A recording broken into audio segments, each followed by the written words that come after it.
ये किताब जो मिथ और मिस्टिक, ये वाली किताब आप लोगों ने देखी भी है, बहुत लोगों के पास है भी आप लोगों के।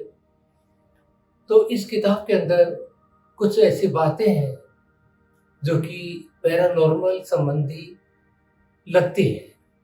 जैसे नियर डेथ एक्सपीरियंस होता है, अगर उसके अंदर कोई इन्फॉर्मेशन मिलता है तो सच कैसे होता है या क्यों होता है?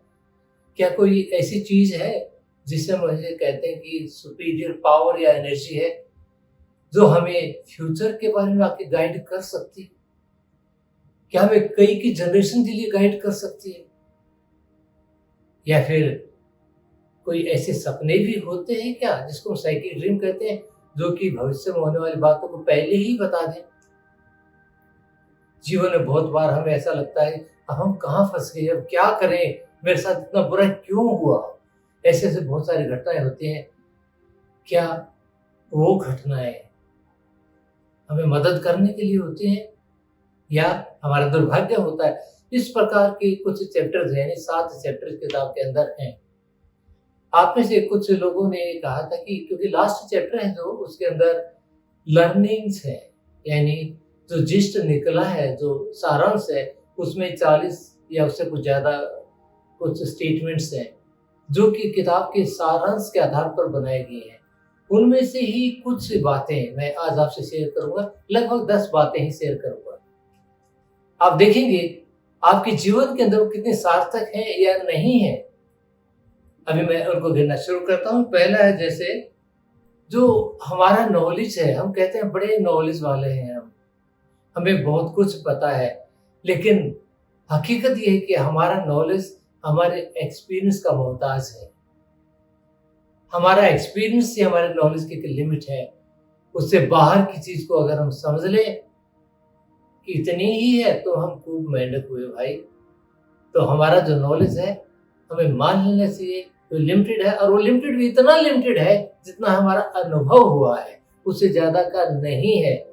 ये अनुभव किसी प्रकार का भी हो सकता है, फिजिकल अनुभव हो सकता है, देखने का, सुनने का, यानी किसी भी ज्ञान इंद्रिय से रिलेटेड ये अनुभव हो सकता है। दूसरा बिंदु, लाइफ, सब कहते हैं कि प्लानिंग करके चलिए, हम सभी चलते हैं। देखिए, प्लानिंग शुरू हो जाती है जब बच्चा पैदा होता है, उसी वक्त हम उसको ड्रॉप्स वगैरह देना शुरू करते हैं ताकि वो हेल्दी रहे। वो हमारे प्लानिंग का पार्ट है। उसे स्कूल में भेजना शुरू करते हैं, अलग-अलग फिर आगे अ, उसकी जो लाइन सोचते हैं, जो बच्चा जहाँ अच्छा एक्सेल कर रहा होता है, उसमें उसके कोर्सेज़ वगैरह, स्पेशलाइज़ेशन वगैरह भी कराते हैं, ताकि उस लाइन में वो सफल हो जाए। लेकिन क्या सब कुछ हमारी प्लानिंग के अनुसार होता है? नहीं होता है। बहुत सारी बातें ऐसी हैं, हम प्लान कुछ करते हैं और वो एकदम फेल भी हो जाती है वो बात कभी-कभी, या कभी-कभी उसके बेसिस के ऊपर नया आइडिया हमें आ जाता है। तो हम देखेंगे हमारी जो ज़िंदगी है, वो एक अनप्लान्ड एक्टिविटीज़ का एक्युमुलेशन है। ये एक्टिविटीज़ हैं, most of them are unplanned. एक सोच लेके हम चलते हैं, लेकिन उसमें जो चीज़ें घटित होती हैं, उसमें हमारा बहुत ज़्यादा कंट्रोल नहीं होता है। तीसरा बिंदु, जो दुर्भाग्य है, एडversiटीज़ जिसको कहते हैं, हम कहते हैं कि हे भगवान, ऐसा मेरे साथ क्यों हुआ? मेरे साथ ही ऐसा क्यों हुआ? मेरे साथ तो ऐसा हो गया, यानी दुर्भाग्य को कोसते हैं। लेकिन in due course of time आपको पता लगता है कि जो एडversiटीज़ होती हैं, वो एक प्रकार की हमारी ब्लेसिंग्स होती हैं। वही तो हमें एहसास कराती है। आपका इंट्रोस्पेक्शन वही तो होता है। वही तो आप अपनी लिमिट से बाहर का सोचने की कोशिश करते हो। आपकी जो डोमिनेंट एनर्जी है, उसी वक़्त तो एक्टिवेट होती है। तो ये तो एक ब्लेसिंग्स हुई। अगर ज़िंदगी में कोई कष्ट आता है, कोई बुरा वक़्त आता है, तो मोल मान लीजिए ये आपको मजबूत करने के लिए आया है। जितनी ज़्यादा रिगरस ट्रेनिंग होगी, उतना ही बेहतर काम उसको दिया जाता है। तो आपको आने वाले कल के लिए तैयार करने का एक स्टेप होता है। उसे आप कोसिए मत, एक्सपीरियंस कीजिए। जीवन में हमारे बहुत सारे रिग्रेट्स होते हैं, बहुत सारे रिग्रेट।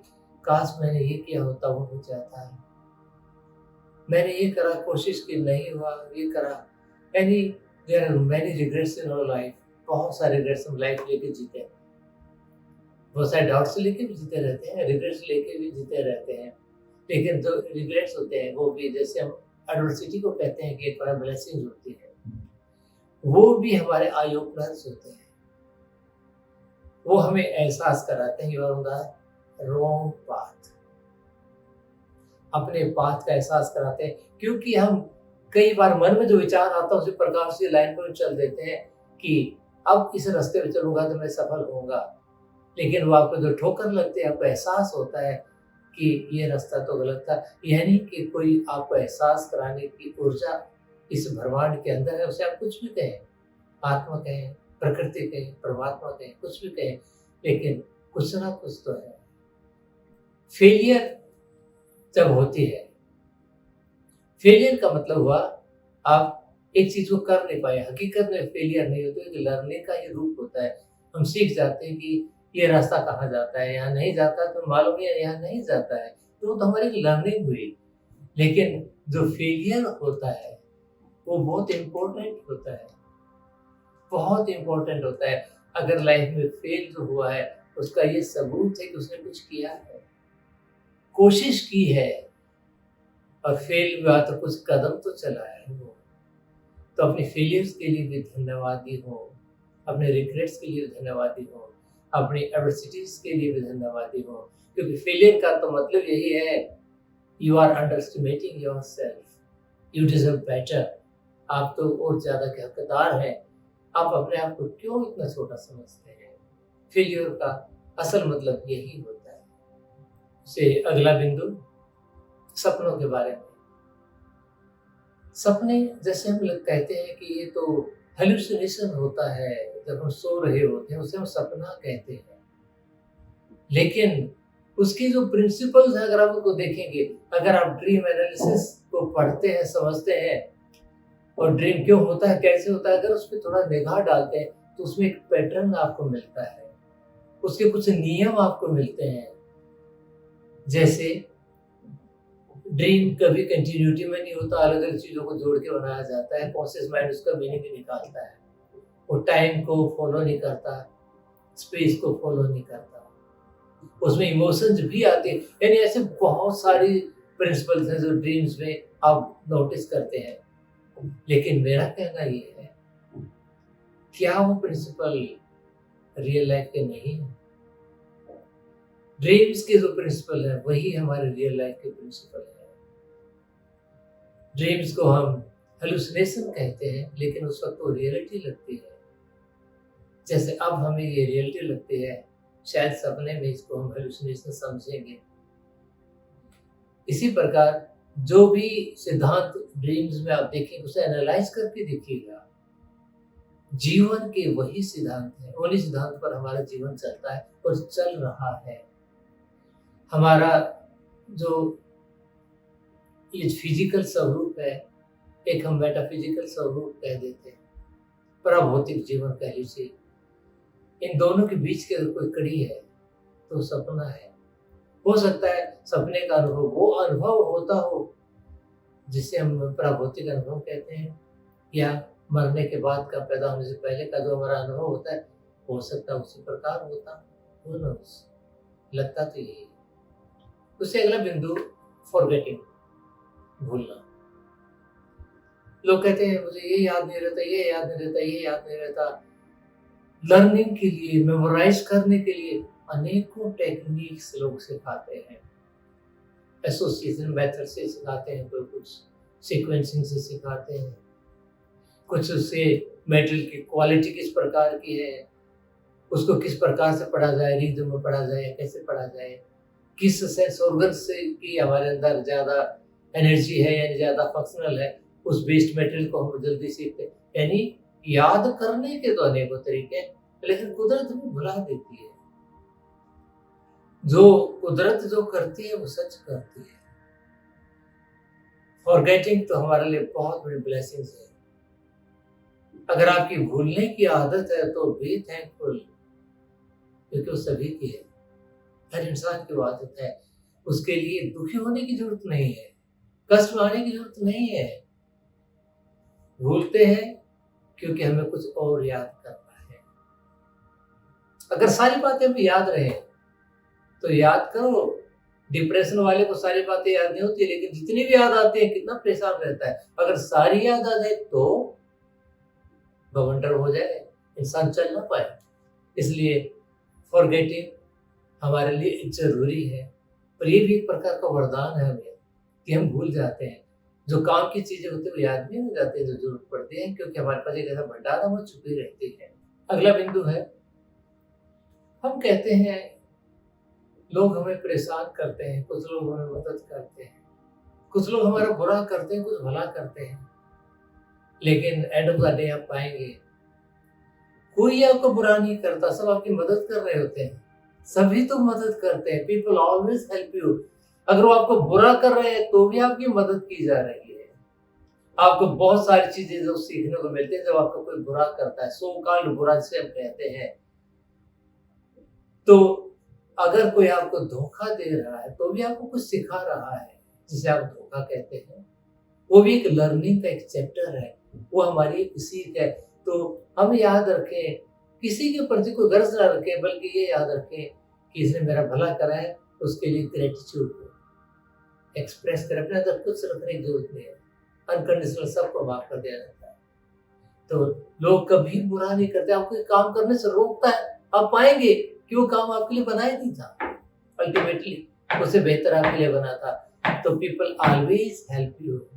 10वां बिंदु है हेलुसिनेशन।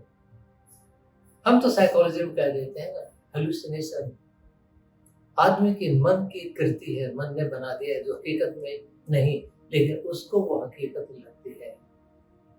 तो हेलुसिनेशन भी रियलिटी का एक रूप है। जो जो महसूस कर रहा है वो उसका अनुभव कर पाता है, जो महसूस नहीं कर रहा है वो नहीं कर पाता है। और इसी किताब का मैं 11वां बिंदु भी ले लेता हूँ। इसके अंदर वैसे इस प्रकार के मोर देन 40 या 50 के आसपास कुछ ऐसे बिंदु है जो इन्फ्रेंसेस निकाले हुए हैं। वो सारे किताब के मेटेरियल बेस्ड है, बात का कोई नहीं है। तो लास्ट का जो मैं एक और कहना चाहूँ, जो हम नहीं जानते तो इसका मतलब ये नहीं कि वो है नहीं। हमारा जहाँ हमारी सीमा समाप्त हो जाती है, जानकारी की सीमा समाप्त हो जाती है, उसके बारे में नहीं जानते हैं, उसके बारे में अगर हम कहें माने नहीं कि ये है ही नहीं, तो एक प्रकार की वो मूर्खता है और वो हमारे ग्रोथ में ब्लॉक करती है।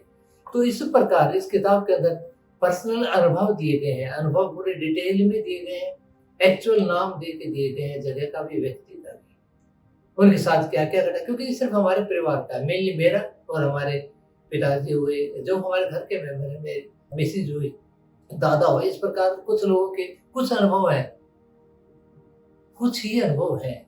ऐसे अनेक अनुभव और भी हैं जो इसमें लिस्ट नहीं किए हैं, सिर्फ बताने के लिए। उन अनुभव के बेसिस के ऊपर उनको लिखा गया है। साइकोलॉजी उनको क्या कहती है उसको एक्सप्लेन करने की कोशिश की गई है, और साइकोलॉजी इसका मीनिंग क्या निकालेगी। क्या वो मिथ है, भ्रम है, या कोई मिस्टेक है? ये सवाल अनआंसर रह जाता है। वो सारी बातें मैंने इस किताब के अंदर कवर करने की कोशिश की है। आप पाएंगे कि सरल इंग्लिश के अंदर ये किताब तकरीबन 150 पेज का ये किताब है। सो इस किताब के लिए आज के दिन इतना ही। Thank you.